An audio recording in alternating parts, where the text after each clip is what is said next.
Question 1. A client presents with localized redness, heat, swelling, and pain in their knee following a recent fall. Which of the following is the most appropriate action for the massage therapist to take? A. Apply deep friction massage directly to the affected area to reduce swelling. B. Perform light effleurage distal to the site of inflammation to encourage fluid movement. C. Refer the client to a medical professional for diagnosis before proceeding with massage. D. Apply moist heat to the knee to increase circulation and promote healing. Answer: C. Refer the client to a medical professional for diagnosis before proceeding with massage.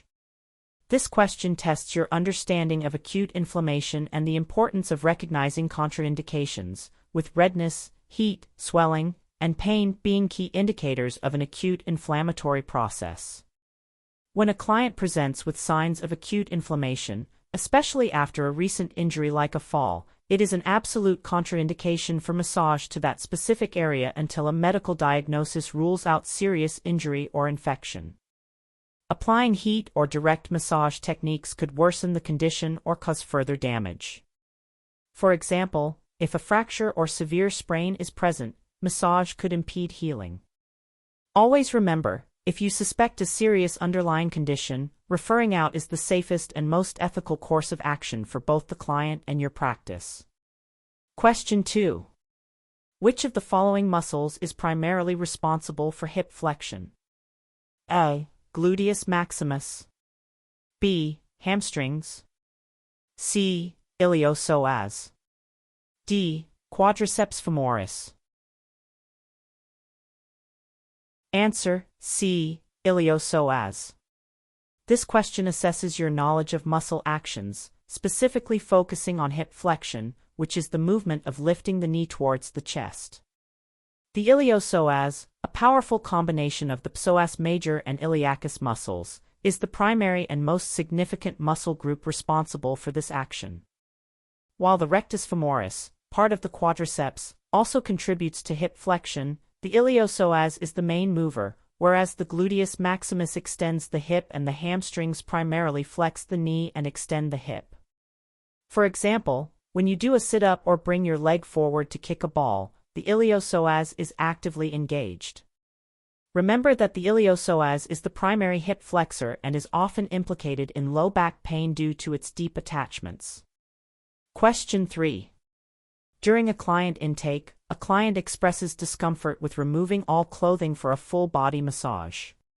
What is the most appropriate response from the massage therapist? A. Insist that full undressing is required for the best results and proper draping will ensure privacy. B. Decline the session, explaining that you cannot effectively massage through clothing.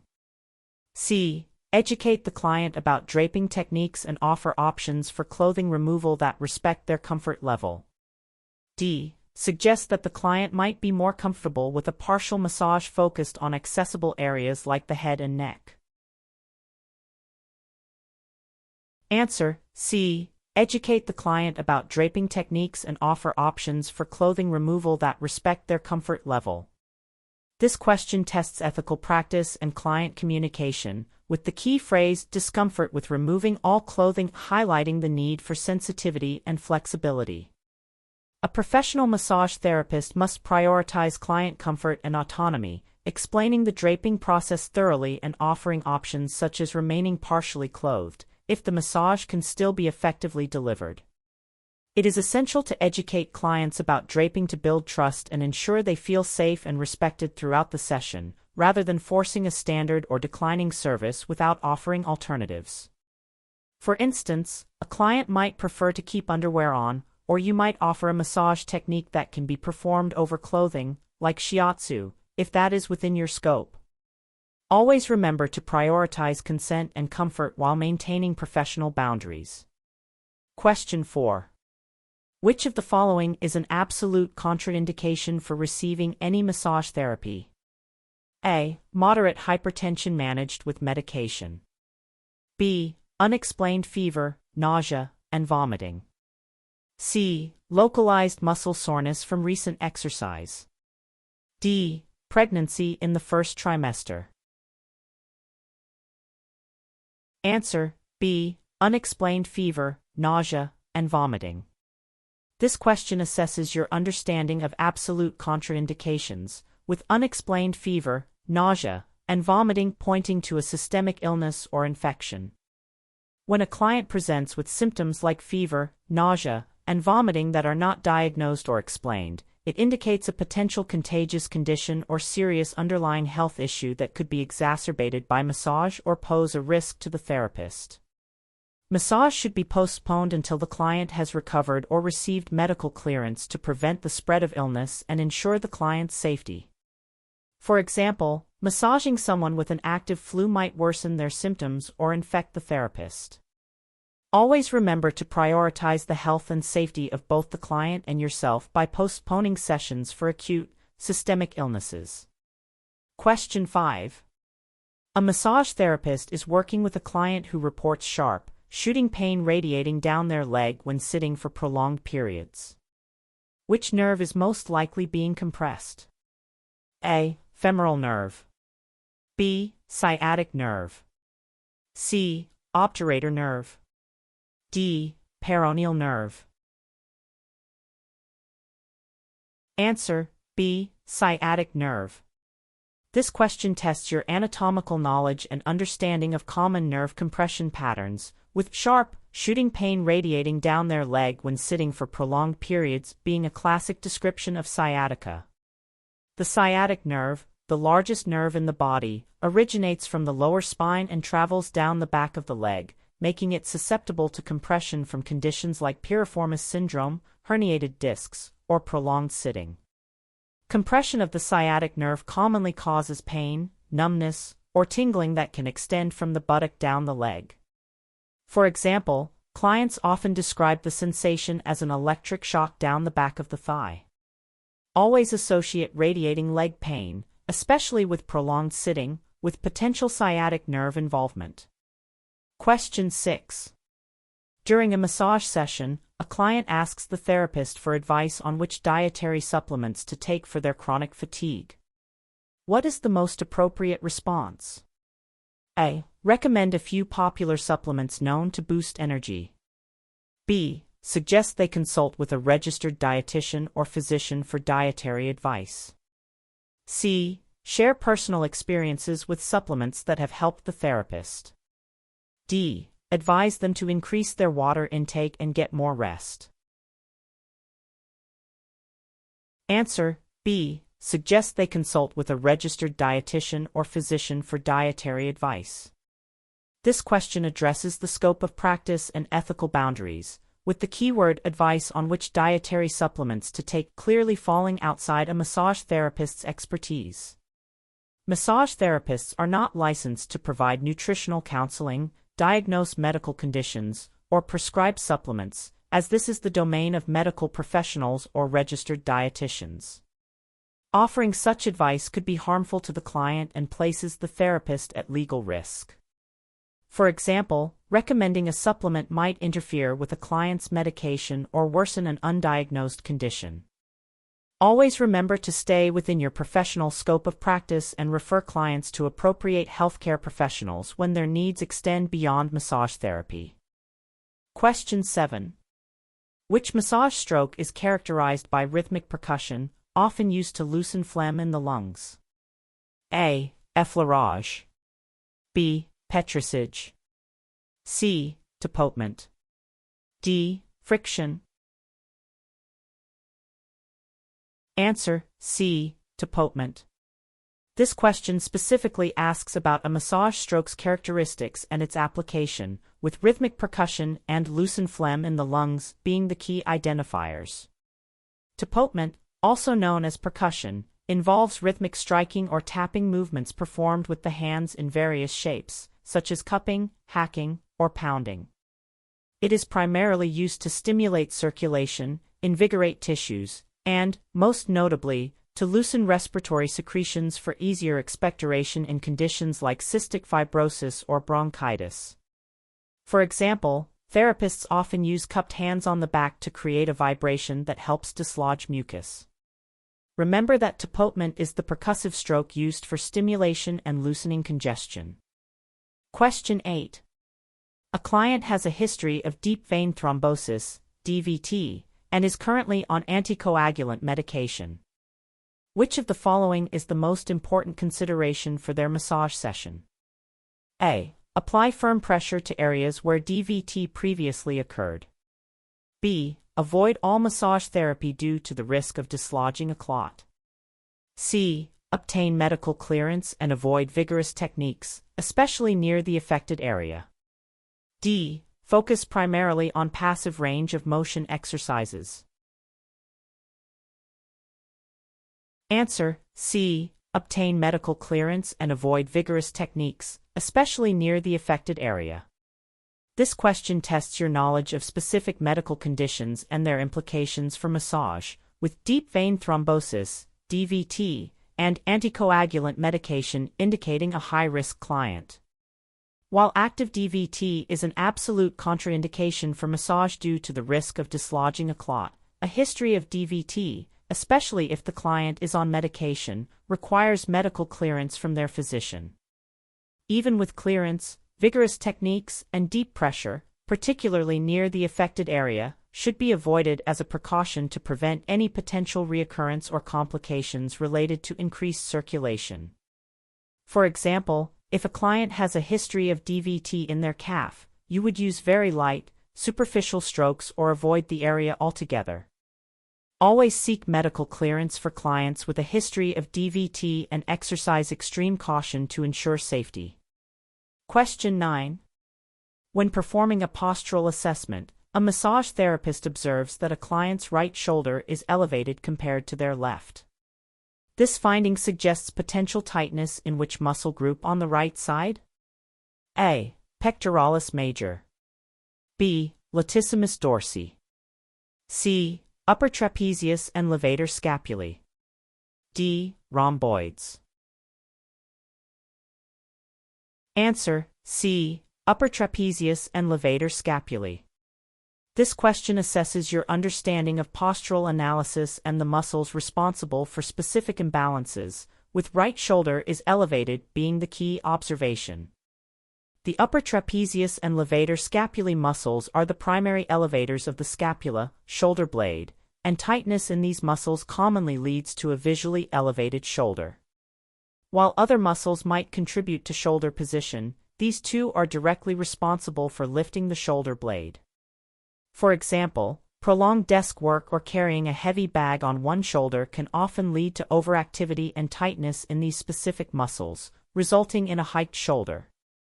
Remember that an elevated shoulder often points to tightness in the upper trapezius and levator scapulae.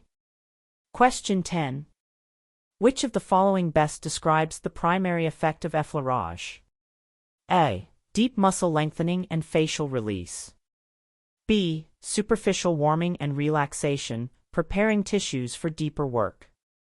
C. Breaking down adhesions and scar tissue. D. Stimulating muscle contractions and increasing muscle tone. Answer: B. Superficial warming and relaxation, preparing tissues for deeper work. This question targets your understanding of basic massage strokes and their primary effects, with effleurage being the core concept. Effleurage, characterized by long, gliding strokes, is fundamentally used to warm the tissues, increase superficial circulation, and promote relaxation at the beginning or end of a massage. It is considered a preparatory stroke that helps the therapist assess the tissue quality and acclimate the client to touch, rather than targeting deep adhesions or stimulating muscle contractions. For example, you would begin a back massage with broad, soothing effleurage strokes to spread the lubricant and prepare the muscles. Always remember effleurage as the foundational stroke for warming, relaxing, and assessing tissues. Question 11. A client reports experiencing numbness and tingling in their fourth and fifth fingers. Which nerve is most likely impinged? A. Median nerve. B. Radial nerve. C. Ulnar nerve. D. Musculocutaneous nerve. Answer: C. Ulnar nerve. This question tests your knowledge of peripheral nerve innervation and common compression sites, with numbness and tingling in their fourth and fifth fingers being the classic symptom description. The ulnar nerve specifically innervates the medial side of the hand, including the ring finger, fourth digit, and little finger, fifth digit, and is commonly compressed at the elbow, cubital tunnel syndrome, or wrist, Guyon's canal. The median nerve affects the thumb, index, middle, and half of the ring finger, while the radial nerve primarily affects the back of the hand and thumb side. For example, hitting your funny bone causes a transient tingling sensation in your pinky and ring finger because you've temporarily compressed your ulnar nerve. Remember that symptoms in the pinky and ring finger strongly suggest ulnar nerve involvement. Question 12. A client has recently undergone surgery for a knee replacement. After receiving medical clearance for massage, what is the most important consideration for the massage therapist during the session? A. Apply vigorous stretching to the affected leg to restore full range of motion. B. Focus primarily on deep tissue work around the knee to break up scar tissue. C. Adhere to all precautions, position comfortably, and avoid direct pressure on the surgical site or affected joint. D. Use lymphatic drainage techniques exclusively on the knee to reduce swelling. Answer: C. Adhere to all precautions, position comfortably, and avoid direct pressure on the surgical site or affected joint. This question assesses safe practice with post-surgical clients, emphasizing the importance of medical clearance but also highlighting ongoing precautions. Even with medical clearance for massage after a knee replacement, it is crucial to avoid direct, deep, or vigorous pressure on the surgical site, any implants, or the joint itself, as tissues are still healing and sensitivity may be present. While lymphatic drainage can be beneficial for swelling and gentle stretching might be incorporated, the primary focus is always on client comfort, avoiding re-injury, and respecting the healing process. For example, you might work on the surrounding muscles of the thigh or lower leg, but gently and indirectly near the knee itself. Always respect surgical sites and follow physician guidelines strictly to ensure client safety. Question 13. Which ethical principle is primarily concerned with ensuring the client's right to choose and control their own healthcare decisions, including consenting to or refusing massage? A. Beneficence. B. Non-maleficence. C. Autonomy. D. Justice. Answer: C. Autonomy. This question focuses on ethical principles, with clients' right to choose and control their own healthcare decisions and consenting to or refusing massage being direct indicators. Autonomy is the ethical principle that respects an individual's right to self-determination and independent decision-making. In massage therapy, this translates to informed consent, allowing clients to make choices about their treatment, including scope, techniques, and draping, without coercion. Beneficence is doing good, non-maleficence is doing no harm, and justice is fair treatment. For example, clearly explaining a technique and asking for permission before proceeding with it upholds the client's autonomy. Always prioritize autonomy by ensuring clients have complete information and the freedom to choose what is best for them. Question 14. What is the primary purpose of applying cryotherapy, cold therapy, to an acutely sprained ankle? A. To increase circulation and promote nutrient delivery. B. To relax muscles and reduce stiffness. C. To reduce inflammation, pain, and swelling by vasoconstriction. D. To break down adhesions and improve range of motion. Answer: C. To reduce inflammation, pain, and swelling by vasoconstriction. This question tests your knowledge of cryotherapy and its application to acute injuries, with acutely sprained ankle being the key clue. For acute injuries, the primary goal of applying cold therapy is to induce vasoconstriction, narrowing of blood vessels, which helps to reduce blood flow to the injured area. This, in turn, minimizes swelling, decreases pain by numbing nerve endings, and reduces inflammation, aligning with the RICE protocol: rest, ice, compression, elevation. For example, immediately after twisting an ankle, applying an ice pack helps prevent excessive swelling. Remember that cold is for acute inflammation, pain, and swelling reduction through vasoconstriction. Question 15. A client presents with hyperpronation, flat feet. Which of the following muscles would most likely be overstretched and weakened? A. Tibialis anterior. B. Peroneus longus. C. Tibialis posterior. D. Gastrocnemius. Answer: C. Tibialis posterior. This question assesses your understanding of foot biomechanics and muscle imbalances, with hyperpronation, flat feet, as the central clue. The tibialis posterior muscle plays a crucial role in maintaining the arch of the foot and resisting pronation by inverting and plantar flexing the foot. In cases of hyperpronation or flat feet, this muscle often becomes overstretched and weakened, losing its ability to support the arch effectively. The tibialis anterior primarily dorsiflexes the ankle, and the peroneus longus is an everter and plantar flexor. For example, if the arch of the foot collapses inward during walking, the tibialis posterior is often failing to adequately support it. Always consider the tibialis posterior as a key stabilizer of the medial longitudinal arch. Question 16. What is the most appropriate action if a client reports feeling dizzy and nauseous during a massage session? A. Immediately stop the massage, assist the client into a safe position, and offer water. B. Continue with lighter pressure, especially on the extremities. C. Reassure the client that this is a normal detoxification response. D. Increase the room temperature to help them feel more comfortable. Answer: A. Immediately stop the massage, assist the client into a safe position, and offer water. This question evaluates your immediate response to adverse client reactions during a session, with dizzy and nauseous signaling a potential medical issue or adverse physiological response. Client safety is paramount, therefore, the first and most critical action is to stop the massage, help the client into a supine or seated position with their head lowered if they feel faint, and provide water. Attributing it to detoxification or continuing the massage could worsen their condition. For example, a client might be experiencing a vasovagal response or be hypoglycemic.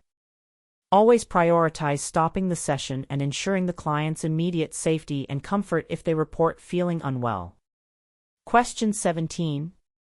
Which of the following types of joints allows for the greatest range of motion, including flexion, extension, abduction, adduction, circumduction, and rotation? A. Hinge joint. B. Pivot joint. C. Ball and socket joint. D. Condyloid joint. Answer: C. Ball and socket joint. This question tests your knowledge of joint classifications and their associated movements, with greatest range of motion and a list of specific movements: flexion, extension, abduction, adduction, circumduction, and rotation, being key indicators. Ball and socket joints, such as the shoulder and hip, allow for movement in all planes due to their spherical head fitting into a cup-like depression. Hinge joints allow only flexion and extension, pivot joints allow rotation, and condyloid joints allow angular movement but limit rotation.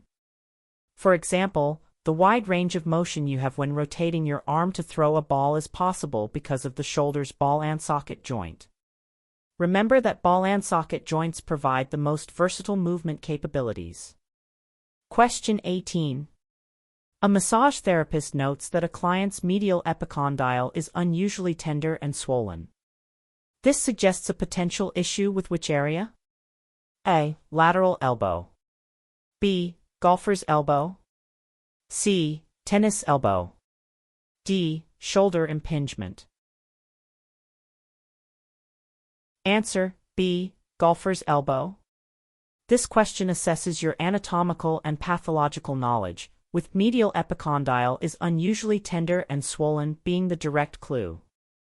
The medial epicondyle is the bony prominence on the inside of the elbow, and tenderness here is characteristic of medial epicondylitis, commonly known as golfer's elbow. This condition involves inflammation or degeneration of the tendons of the forearm flexor muscles that attach to this epicondyle. Tennis elbow, or lateral epicondylitis, affects the outside, lateral, epicondyle. For example, repetitive wrist flexion and gripping actions can irritate these tendons. Always associate medial epicondyle pain with golfer's elbow due to the attachment of the wrist flexor muscles. Question 19. A massage therapist is conducting a client intake and the client mentions they are experiencing a significant amount of stress at their job. Which physiological effect of massage would be most beneficial for this client? A. Increased sympathetic nervous system activity. B. Decreased parasympathetic nervous system activity. C. Stimulation of the fight or flight response. D. Activation of the parasympathetic nervous system, promoting relaxation. Answer: D. Activation of the parasympathetic nervous system, promoting relaxation. This question tests your understanding of the physiological effects of massage, particularly in relation to stress, with significant amount of stress being the primary indicator. Massage therapy is well known for its ability to shift the body from a sympathetic, fight or flight, state to a parasympathetic, rest and digest, state. This activation of the parasympathetic nervous system helps to lower heart rate, reduce muscle tension, decrease blood pressure, and promote a profound sense of relaxation and well-being, directly counteracting the effects of stress. For example, a client might fall asleep on the table, indicating a deep state of relaxation. Remember that massage promotes relaxation by engaging the parasympathetic nervous system. Question 20. Which of the following muscles is primarily responsible for internal rotation of the shoulder? A. Infraspinatus. B. Teres minor. C. Subscapularis. D. Supraspinatus. Answer: C. Subscapularis. This question tests your specific knowledge of rotator cuff muscles and their actions, focusing on internal rotation of the shoulder. The subscapularis is one of the 4 rotator cuff muscles and is the only one located on the anterior aspect of the scapula, making it the primary internal rotator of the humerus. The infraspinatus and teres minor are external rotators, while the supraspinatus primarily initiates abduction. For example, when you reach behind your back to tuck in a shirt, your subscapularis is actively involved in that internal rotation. Always remember that the subscapularis is the main internal rotator among the rotator cuff muscles. Question 21. A client reports chronic tension headaches, often described as a tight band around their head. Which muscle, when tight, is a common contributor to this type of headache? A. Sternocleidomastoid. B. Masseter. C. Trapezius, upper fibers. D. Splenius capitis. Answer: C. Trapezius, upper fibers.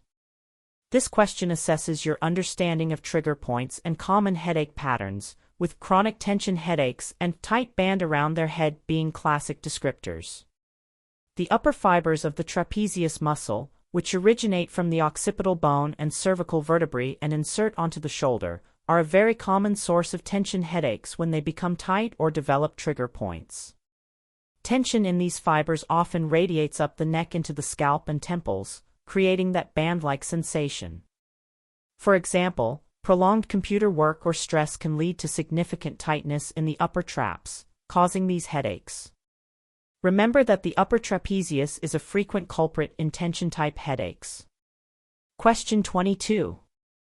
When documenting a client's session, which of the following is considered the most crucial reason for maintaining accurate and thorough records? A. To track the therapist's income for tax purposes. B. To allow for continuity of care and effective treatment planning.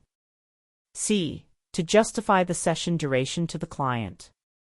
D. To protect the therapist from future legal claims unrelated to the massage. Answer: B. To allow for continuity of care and effective treatment planning. This question emphasizes the professional importance of client documentation, with most crucial reason pointing to its core purpose in client care. Accurate and thorough client records, often in SOAP note format, subjective, objective, assessment, plan, are vital for ensuring continuity of care by allowing the therapist to track progress, recall previous findings, and effectively plan future sessions. While records can offer legal protection and aid in business management, their primary role in a healthcare context is to support the client's well-being and treatment progression. For example, looking back at notes helps you remember a client's specific complaints or the techniques that were most effective in a prior session. Always remember that detailed client records are fundamental for delivering consistent and effective therapeutic outcomes. Question 23. A client is in their second trimester of pregnancy. What is the most appropriate modification for their massage session positioning? A. Have the client lie prone, face down, for the entire session, with a pillow under their abdomen. B. Position the client supine, face up, with a wedge or pillow under their right hip to tilt them slightly left. C. Advise the client to lie flat on their back to ensure stability. D. Have the client lie on their side, using pillows for support and comfort. Answer: D. Have the client lie on their side, using pillows for support and comfort. This question assesses your knowledge of pregnancy massage modifications, with second trimester of pregnancy being the key consideration. As pregnancy progresses, lying supine can compress the inferior vena cava, potentially leading to supine hypotensive syndrome, and lying prone becomes uncomfortable. The safest and most comfortable position for pregnant clients, especially beyond the first trimester, is side lying, supported by pillows between the knees, under the head, and along the torso to cradle the abdomen. For example, using a body pillow or several standard pillows allows the client to relax fully without any undue pressure on their abdomen or cardiovascular system. Always prioritize side-lying positioning for pregnant clients in their second and third trimesters. Question 24. Which of the following techniques involve sustained pressure into facial restrictions to release tension and improve mobility? A. Percussion. B. Myofascial release. C. Cross-fiber friction. D. Tapotement. Answer: B. Myofascial release. This question tests your understanding of specific massage techniques and their mechanisms, with sustained pressure into facial restrictions being the defining characteristic. Myofascial release, MFR, is a specialized technique that involves applying gentle, sustained pressure to facial tissues to release restrictions and lengthen connective tissue. Unlike other techniques that focus on muscles, MFR directly addresses the facial system to improve mobility, reduce pain, and restore proper posture.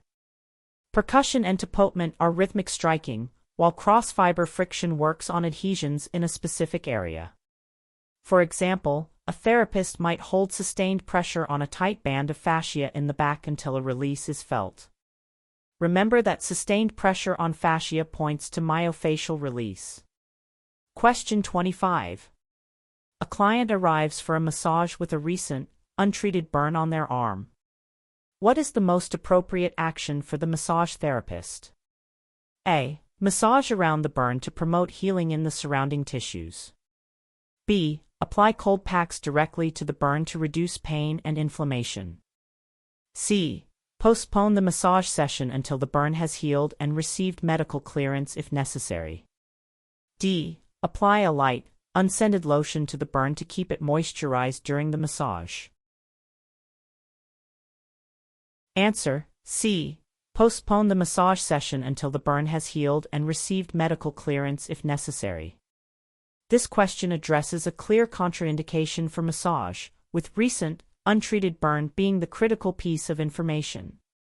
An acute, untreated burn is an absolute local contraindication for massage, as direct pressure or even proximity can cause further damage, increase pain, risk infection, or hinder the natural healing process. The client should be advised to seek appropriate medical care for the burn.